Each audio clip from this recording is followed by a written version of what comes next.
Everyone, welcome back to my YouTube channel. तर खूप दिवसांनंतर आज आपण भेटतोय आणि आज आपण घेऊन आलेला आहे एक स्पेशल ब्लॉग। तर आज आहे अक्षय तृतीया आणि अक्षय तृतीया म्हटलं की 3.5 मुहूर्तांपैकीचा एक मुहूर्त खूप शुभ मानला जातो।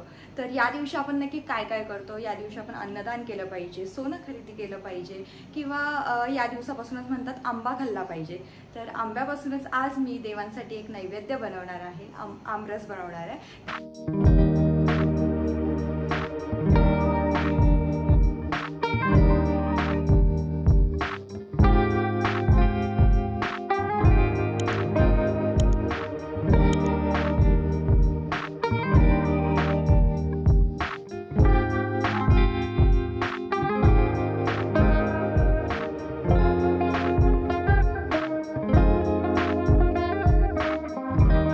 इथे मी बटाट्याची भाजी बनवली आहे, इथे वरण केलेलं आहे, चपात्या पण झालेल्या आहेत,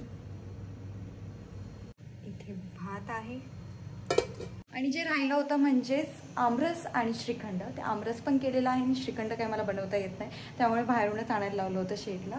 तर असं आपण आता छान नैवेद्याचं ताट सजवूया, म्हणजे तुम्हाला दाखवता येईल मला की प्रॉपर मी काय काय केलेलं आहे। तर आम्ही दोघेच खायला आहोत, त्यामुळे पुरणपोळी करण्यात म्हणजे एवढं शेट म्हणजे काय नको करू, तर त्यामुळे यावेळेस सिम्पलच मेन्यू आहे। तर आमरस हा आज एक मुहूर्त लागला आमरस बनवायला आणि एकदा नैवेद्याचं ताट सजलं की मग आपण आपल्या आरतीचं ताटसुद्धा सजवूया। तर यावेळेस अक्षय तृतीयेनिमित्त फक्तच आमरस करून देवाला नैवेद्य नाही दाखवला, तर यावेळेस आम्ही घेतलं होतं पिरामल फायनान्स यांच्याकडून पर्सनल लोन। त्यांचं लोन खरंच खूप इझी आणि कन्व्हिनियंट आहे, तर त्यामुळे त्यांची प्रोसेस मला तरी स्पेशली खूप आवडते। आणि यावर्षी आम्ही या शुभ मुहूर्तावरती सोनं करू शकलो ते फक्त पिरामल फायनान्स यांच्यामुळे। आणि तुम्हाला तर माहितीच आहे की किती अवघड झालेलं आहे सध्याची परिस्थिती सोनं करण्याची। तर सोन्यामध्ये इन्व्हेस्टमेंट केलं आहे आणि मी खरंच खूप खुश आहे, कारण की मी केलेले आहेत यावेळेस गोल्ड झुमका। तर हे फक्त पॉसिबल झालं आहे पिरामल फायनान्स यांच्याकडून। सगळ्यांनाच माहिती आहे की सोन्याचे रेट्स किती वाढलेले आहेत, म्हणजे साधारण व्यक्तीला तर सोनं घेणं म्हणजे खूप मुश्किल झालेलं आहे। त्यामुळेच या अक्षय तृतीयेनिमित्त मला सोनं घेता आलं, यापेक्षा अजून छान अशी गोष्ट असू शकत नाही। आणि या शुभ मुहूर्तावर सोनं घेतलं की म्हणतात की सोन्याची कमतरता कधीच भासत नाही, त्यामुळे तुम्हीसुद्धा नक्की सोनं घ्या तुमच्या जीवलगांसाठी। मी खाली डिस्क्रिप्शनमध्ये पिरामल फायनान्स यांची लिंक दिलेली आहे, जर तुम्हाला अधिक काही माहिती पाहिजे असेल तर त्या लिंकवरती क्लिक करा आणि त्यांच्याशी कॉन्टॅक्ट करा, तुम्हाला सर्व काही माहिती मिळून जाईल।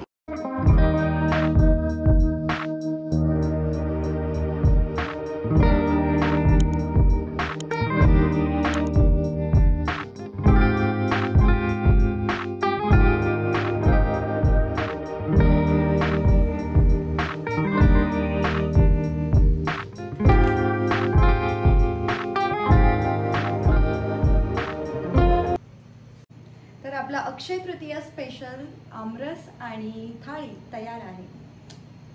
तर नैवेद्य झालं, सोनं खरेदी झालं, या मुहूर्तावरती अशा बऱ्याचशा छान छान गोष्टी होत गेल्या आणि आता शेवटचं राहिलं म्हणजे आपल्या देवाची मेन राहिलं आहे तर देवाची पूजा। तर देवाच्या पूजेसाठी आपण आरतीचं ताट बनवूया। तर काय काय करते मी नक्की पहा।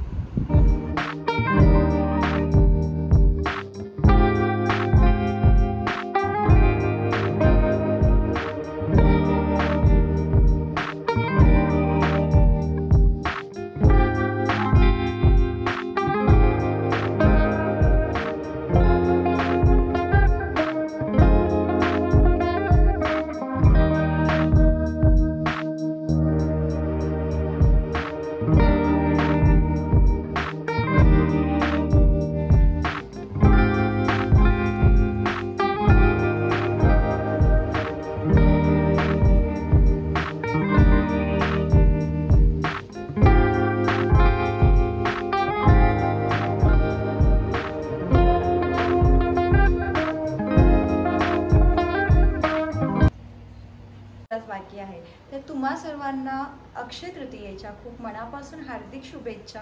तुम्ही सुद्धा तुमचा हा दिवस खूप छान सेलिब्रेट करा। आमचा तर खूप छान झालेला आहे पिरामल फायनान्समुळे, तर त्यांची लिंक चेक करायला विसरू नका। आणि आपल्या चॅनलला सबस्क्राईब केलं नसेल तर लवकर जाऊन सबस्क्राईब करा.